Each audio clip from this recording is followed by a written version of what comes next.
มาเบิ่งกันที่ข่าวเส้น MOU ศึกษาความเป็นไปได้ในการพัฒนาปลูกแมคคาเดเมียและกาแฟระหว่างแขวงจำปาสักกับ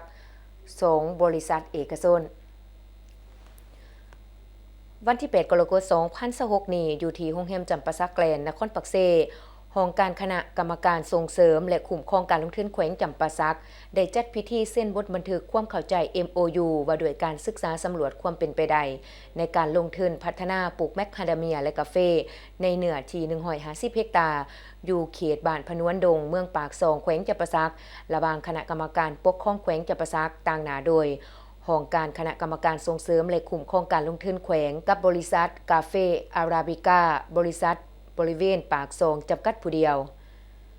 ให้เกียรติเขาร่วมเป็นประธานและเป็นสักขีพยานในพิธีครั้งนี้โดยทานพิมพรพันดานุวงศ์คณะประจำภาคแขวงห้องประธานคณะกรรมการปกครองแขวงจำปาสักผู้สินำเวียกงานคงเขตเศรษฐกิจมีทานเวียนจีทังห้องประธานกลุ่มบริษัทห่วงแองยาลายสสเวียดนามพร้อมด้วยบรรดาหัวหน้าห้องหัวหน้าแผนกแผนการกรมกองออมขานแขวงการนำเมืองปากซองและต่างหน้าจากฝ่ายบริษัทเขาร่วม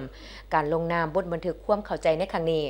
ต่างหน้าให้แก่คณะกรรมการปกครองแขวงจำปาสักเมนทานปริญญาเอกกรการคำมาวงศ์หัวหน้าของการคณะกรรมการส่งเสริมและคุ้มครองการลงทุนแขวงซึ่งลงนามร่วมกับ2บริษัทคือทานเวียนดิงหุงประธานบริษัทกาแฟอาราบิก้าบริเวณปากซองจำกัดผู้เดียวและทานเวียนวันหุงอำนวยการบริษัทกาแฟบริเวณเลข1จำกัดผู้เดียวโดยมีทานปริญญาเอกไซญสิทธิ์วิรพัฒน์ห้องหัวหน้าแผนกกสิกรรมและสิ่งแวดล้อมแขวงทานคำขอดหมื่นหลวงประธานคณะกรรมการปกครองเมืองปากซองทานเลเวียดเกืองห้องอำนวยการบริษัทห่วมเส้นเป็นพยานโครงการดังกล่าวเป็นรูปแบบการลงทุนต่างประเทศหอยส่วนหอยจากสสเวียดนามโดยได้ผ่านทาง MOU ร่วมกันในวันที่24มิถุนายน2026ผ่านมานี้โครงการดังกล่าวมีระยะเวลาในการศึกษาสำรวจทั้งหมด12เดือนตามเนื้อที่กำหนดไว้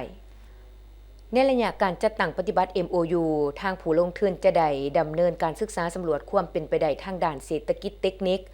ให้สอดคล้องตามมาตรฐานเทคนิคของสปป.ลาวพร้อมทั้งดำเนินการศึกษาเบื้องต้นเกี่ยวกับผลกระทบสิ่งแวดล้อมของโครงการเพื่อรับประกันให้กับโครงการดังกล่าวเกิดผลประโยชน์สูงสุดทางด้านเศรษฐกิจและเป็นมิตรต่อสิ่งแวดล้อมอย่างยืนยง